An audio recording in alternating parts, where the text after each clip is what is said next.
Okay, here's my analysis of energy transfer in the rope loop electric circuits model. So in this model we've got a loop of rope which is in red. I don't know if you can see the colour here. A teacher pulls on the rope with a force F here along a distance D with one hand, and then they change hands and keep pulling, and they pull the rope continuously. Here we've got two wheels or something like that, which offers some sort of resistance. This is to represent the student's hand. A student holds this, grips it here with their hand, so the energy is transferred from the teacher to the student. But I'm just representing it as like two wheels, which offers some sort of resistance. And then here I've just got another wheel just to keep the rope in place, but I'm pretending that this one's frictionless, this wheel. So I'm modelling this as being slack, tension in the rope being 0 before we start. So the rope sits nicely around the pulley, the wheel here, and the wheels here, but it's not under any initial tension. And then once we start it up, we'll just be pulling it so that the rope is travelling through these two wheels at a constant speed. So the teacher, this blue dot represents the hand. So the teacher pulls with their hand to here, which we then get to this diagram. They then at the same time put a hand here and start pulling downwards immediately and release this hand, which gets you to here, and then they're pulling down, so we're back to the start. So this is kind of like a reasonable representation, I think, of what is going on. So what's happening in terms of energy transfer here? This is what I'm interested in, okay? As soon as you begin to pull, and as soon as you begin to move this piece of rope, you start transferring energy to the friction wheels. Let's call them the friction wheels, or the student's hand, okay? Straight away, well, within the speed of sound of the rope. You start pulling, you start doing work straight away. Okay, but the energy stored in the rope is almost 0. To begin with, the energy stored in the rope is 0 because it's slack. And then here, we start doing work, but the energy stored in the rope is tiny because we've hardly extended it at all.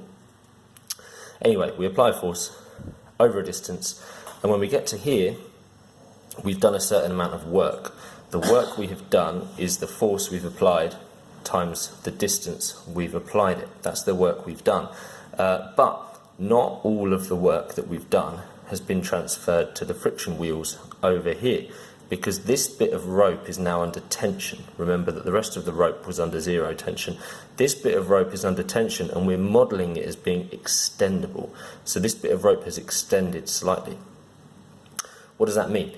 It means that the rope loop has now gone a little bit even slacker over here. It's a little bit loose around this pulley because the whole loop is extended, and it means we've done some work extending the rope itself. So there's some energy stored in the rope here because we've stretched it. Okay, so there's a bit of energy stored here.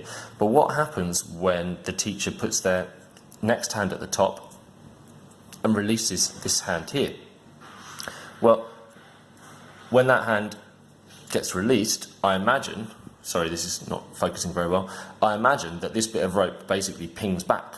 So where it was slightly loose around this bottom pulley, now when you release that hand, the bottom hand here, the rope is going to ping back.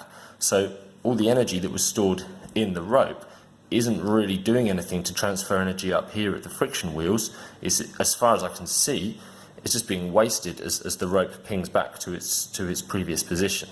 That's the way it seems to me. Furthermore, there's another weird feature of this, which is that if you watch a bit of rope passing from here before the friction wheels to here,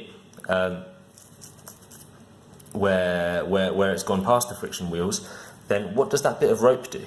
Well, I mean, the bit of rope surely transfers energy to the friction wheels because it's rubbing over the friction wheels, transferring energy.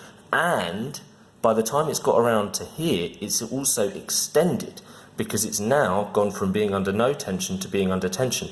So the bit of rope has transferred energy to the friction wheels, and it's gained potential energy here. Do you see what I mean? So it seems like the argument can't be that we're giving the rope potential energy here, which it's then transferring to the friction wheels, because it seems like totally the other way around. It seems like as the rope passes over the friction wheel, it transfers energy to the friction wheel, and it gains, if you're going to allow the rope to stretch, it gains potential energy. So it seems like it's not the other way around.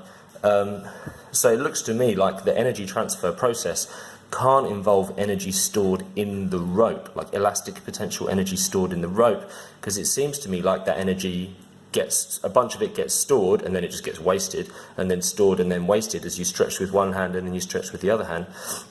And it seems like rope passing over here is transferring energy to the friction wheel and gaining potential energy. That's what it seems like to me. Another argument against it is that if the rope were inextensible, if we chose a light inextensible rope, then obviously that could never store energy in the rope because it can't extend. But this looks like it should still work with an inextensible rope. You should still be able to pull it here. An inextensible rope can still have friction, so we can still transfer energy from the teacher to these friction wheels with an inextensible rope, and that would rule out any energy stored in the rope whatsoever. So, I mean, this is the way I'm thinking about it. It just looks to me like energy stored in the rope, elastic potential energy stored in the rope, it seems to me like it hasn't got anything to do with how energy is transferred from the teacher pulling on the rope here to the friction wheels here to the student's hand there. That's the way it looks.